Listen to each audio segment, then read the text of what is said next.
जय श्री कृष्ण दोस्तों, आप सभी का स्वागत है हमारे चैनल श्री कृष्ण वाणी में। जब आप अपनी जिंदगी में छोटी से छोटी कोई परेशानी, छोटी से बड़ी हो, भगवत गीता के 30 उपदेश, उस समय पर यह पवित्र विचार बहुत फायदेमंद होगा। आपकी भावना को समझना और उसे अपने जीवन में शामिल करना, अनुकरण बहुत जरूरी है।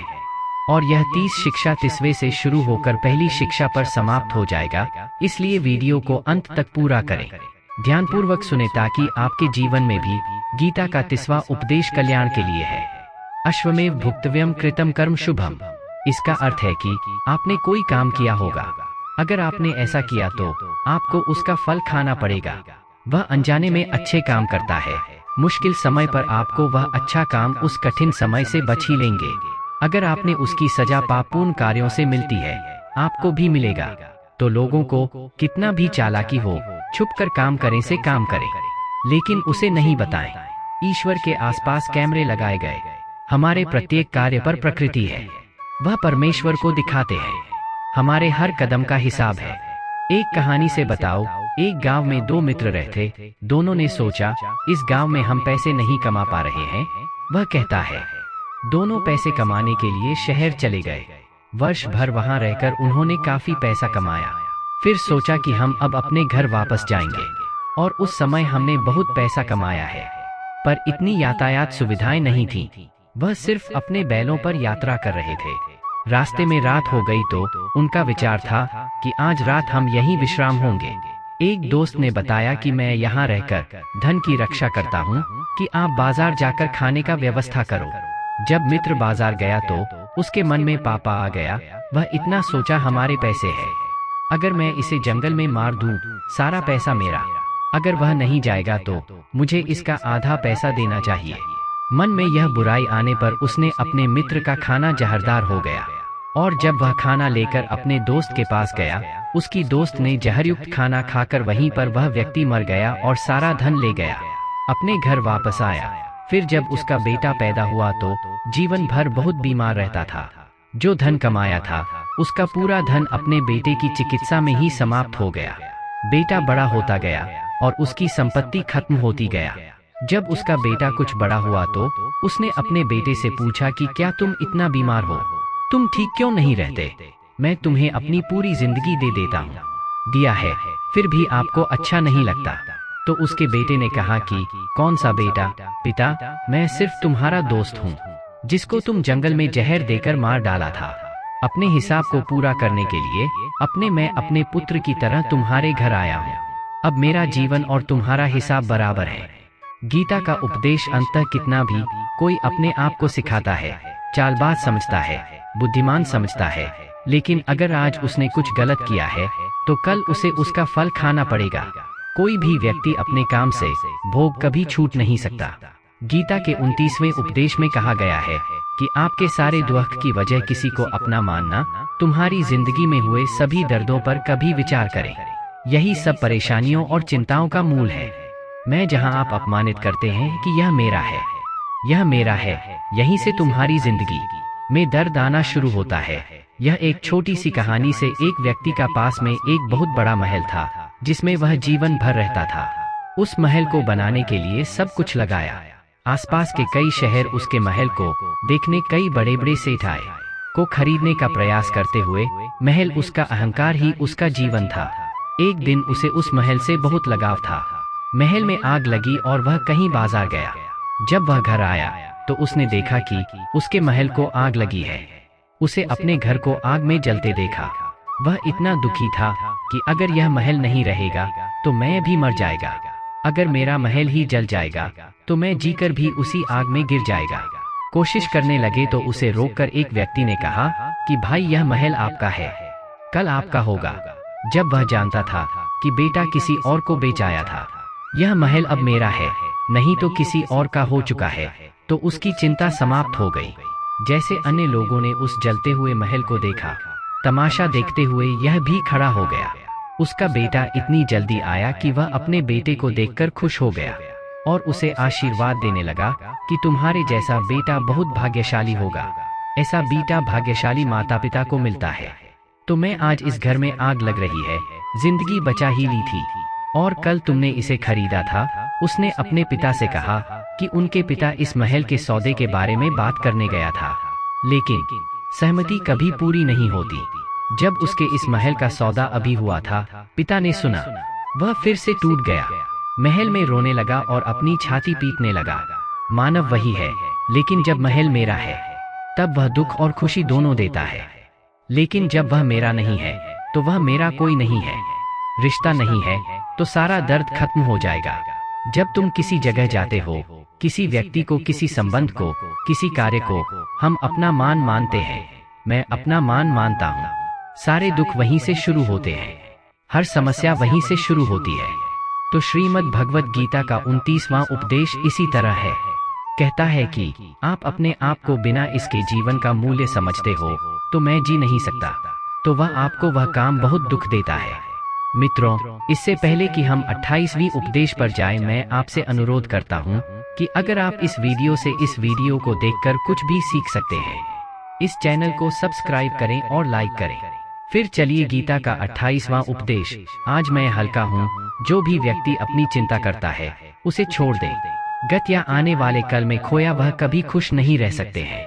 खुश रहने के लिए आप सिर्फ वर्तमान में पा सकते हैं। बीते कल की खुशी को आज भी जी सकते हैं, और आने वाले कल का कोई असली अर्थ वह नहीं होता, बस आपकी बुद्धि और आपके सिर्फ आप अपने मन में होता है। जीते हैं उसकी बुद्धि और अंदर सिर्फ कोई वास्तविकता इतनी नहीं होती। आप अपने मन और बुद्धि में जीते हैं, लेकिन जिससे आप वह जीता है, वह होता है, वह जाता है। अगर आप अपने मन और बुद्धि को अपने अतीत और भविष्य में बंद रखेंगे तो याद रखना कि खुशी कभी नहीं मिलेगी। अगर आप खुश रहना चाहते हैं तो आज ही जीना सीखें। गीता का 27वां उपदेश कहता है कि जो आपके साथ है, अधर्म करे, पाप करे, गलत करे तो उसे जरूर दंड मिलेगा। अगर आप उसे सहते हैं तो वह आपके साथ और गलत करता रहेगा, आप भी उसके पाप में भागीदार हैं। अगर आप सहते जाएगा, अर्जुन ने श्री कृष्ण से कहा कि मैं संघर्ष करने जा रहा हूँ। मेरे सभी भाई मेरे शिक्षक हैं और मैं उनका सामने से हथियार कैसे उठाऊं? तो श्री कृष्ण ने अर्जुन को बताया कि आप सभी को अपना मानते हैं, वह पाप के पक्ष में खड़े हैं और युद्ध नहीं होगा अगर आप इनकी हत्या नहीं करेंगे। आप ऐसा करेंगे तो समाज में अधिक पाप होंगे, क्योंकि ऐसे पापियों को कोई नहीं रोकता, इसलिए यह और भी अधिक पाप करते हैं। जब कोई आपको गलत करता है, दुख पहुंचाता है, और वही आप सामने वाले से चुपचाप, जब आपका मनोबल बढ़ता है तो वह आपको कमजोर समझने लगता है और आपके साथ बुरा व्यवहार करने का वह अपने अधिकार को समझने लगता है। लेकिन जब आप उसके विरुद्ध व्यवहार को अपने अधर्म से बचाता है, विरोध करने पर वह अपनी सीमा में रहना सीख जाता है। और अगर यह कलयुग है तो जमाने में खुश रहना है, तो अपनी आप खुद को बचाना होगा। अगर कोई आपके साथ गलत काम करता है तो कभी सहना नहीं चाहिए, बल्कि गीता का 26वां उपदेश कहता है कि किसी से भी अधिक कभी मोह नहीं करना। जिससे भी आप सबसे अधिक मोहित होंगे, देखो वह आपको रुला देगा। आप केवल मोह से किसी के पीछे मरते हैं, इसलिए आपको कई बार कई लोग भी अपमानित होते हैं और मोह से भी अपमानित दिखता है। नहीं, मेरी इज्जत तक नहीं करते हुए मर जाता हूँ। वह आपकी आंखों पर इस तरह की पट्टी डालता है कि तुम सिर्फ झूठ बोलते हो। आप किसी व्यक्ति का चेहरा नहीं देखते, आप जो कुछ सुनते हैं या देखते हैं उस पर भरोसा करने लगते हैं।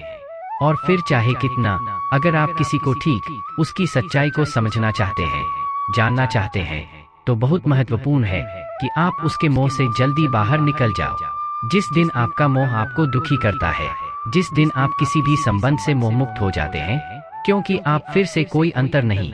गीता का 25वां उपदेश, आप वह सभी की तरह नहीं करो, बल्कि वह करो जो आपके लिए सही है। अपने स्वधर्म को निधन देना।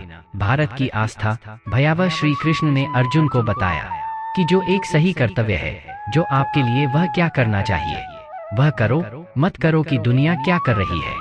क्योंकि अर्जुन ने श्री कृष्ण को बताया कि ऐसे खतरनाक संघर्ष में पड़ने से अच्छा है कि श्री कृष्ण ने कहा कि मैं सन्यासी बन जाऊंगा। अर्जुन को बताया कि वह सन्यासी बनना चाहता था।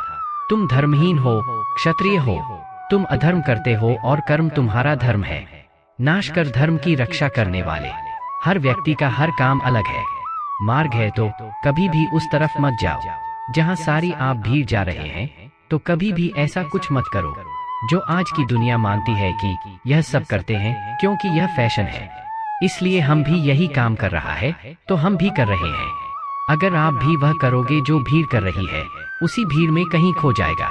लेकिन सिर्फ अगर तुम वह करोगे जो तुम्हारे लिए सही है और तुम्हारी प्रतिभा है, तो पूरी दुनिया में भी गीता का 14वां अध्याय सबसे अलग दिखेगा। उपदेश है कि जिंदगी में खुद को धोखा देता हूँ क्योंकि वे आपकी कमजोरियों को जानते हैं। हो सकता है कि बाहरी व्यक्ति आपको धोखा नहीं दे सकता क्योंकि वह आपके बारे में नहीं जानता है कि आपको चोट लगी है, लेकिन जो आपके पास है, आपके विशेष हैं, उसे बहुत गहराइयों से पता चलता है कि यह कमजोर है। क्या करें जिससे दर्द पहुंचाया जा सके, जिससे इसे नीचा दिखाया जा सके? यह आपको चोट पहुंचा सकता है। यह कलयुग है, बाहरी लोगों से नहीं जो हमारे हैं या नहीं, उनसे सावधान रहना। महाभारत का युद्ध होगा, 2 अलग राज्यों में नहीं हुआ था बल्कि एक में हुआ था। सभी परिवार के भाइयों में हुआ था। कितनी बार एक वंश के लोग दुर्योधन थे, भीम को जहर देकर मारना चाहा। ना जाने कितनी बार दुर्योधन ने पांडवों को मार डाला, मारने की कोशिश की। वह अपने पराया वह नहीं था बल्कि उसका भाई था। बाहर कौन लड़ेगा? सारे विवाद घर में होते हैं, तो सिर्फ वही लोग आपको चोट पहुंचा सकते हैं। आपको धोखा सिर्फ वही लोग देते हैं जो आपके हैं। आप कुछ दे सकते हैं जो आपके हैं। उपदेश है कि लोग खुद की रक्षा नहीं करते, भगवान भी सबकी की रक्षा नहीं कर सकते। श्री कृष्ण अर्जुन को बताते हैं कि सार्वेश कालेश मामनु स्मर युद्ध चियानी की है अर्जुन, हर समय तुम मेरा स्मरण करते हो। अर्जुन ने जीवन भर संघर्ष करते रहे।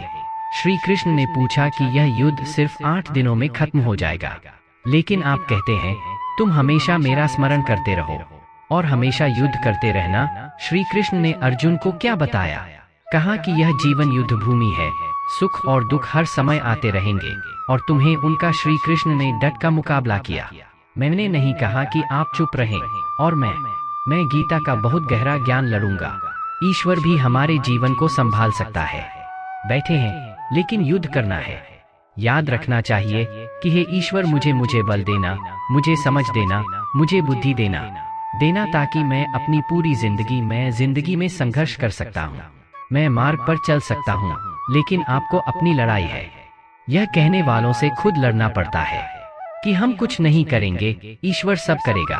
तो कहते हैं कि एक आलसी व्यक्ति को देखकर भगवान भी हैरान है। भगवान ने बुद्धि दी है, इसका कोई असर नहीं होगा।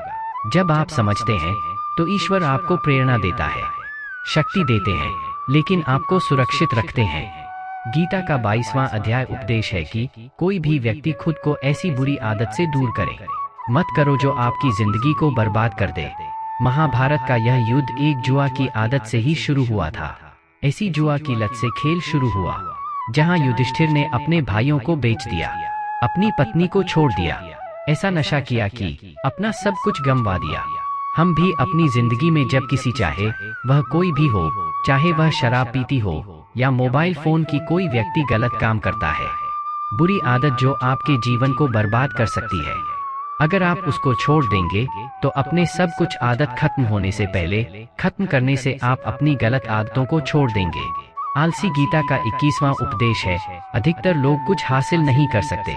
लोग बस योजना बनाते रहते हैं कि मुझे एक बड़ा घर और एक बड़ी कार चाहिए, मैं पूरी दुनिया घूमना चाहता हूँ, इसलिए मुझे इसे चाहिए। हर कोई मानता है कि वह चाहिए, लेकिन वह अपने काम पर मेहनत नहीं करता, क्योंकि चाहना इतना आसान है लेकिन उसके लिए काम करना बहुत मुश्किल है। हर कोई चाहता है कि मैं फिट रहूं, लेकिन उसके लिए व्यायाम करना वह आपको ही करना होगा। कि एक व्यक्ति आलसी बनकर बैठा रहे है, इसलिए उसके पास ना ही अच्छा शरीर है और ना ही एक अच्छा जीवन मिलता है। तो अगर आलस्य में कुछ पाना चाहते हैं तो अपनी आलस्य के चलते ही जीवन से दूर कर देना। आपको कुछ नहीं मिलेगा, लेकिन जो वह भी गवा है क्या आपके पास है? गीता का 20वां उपदेश, जीवन में खुश होना चाहता हूँ तो मन की गुलामी त्याग कर दो। कई लोगों का कहना है कि तो आप बहुत कुछ चाहते हैं लेकिन सिर्फ कुछ कर सकते हैं। मैं भी नहीं जानता कि क्या करना चाहिए। क्या चीज हमारी जिंदगी बर्बाद कर सकती है? इससे हमें नुकसान होता है लेकिन फिर भी कुछ नहीं कर सकते। समझते हैं कि सब कुछ है, लेकिन समझने के बाद भी कुछ नहीं करता। वह पाते हैं क्योंकि आप अपने मन के गुलाम हो गए हैं।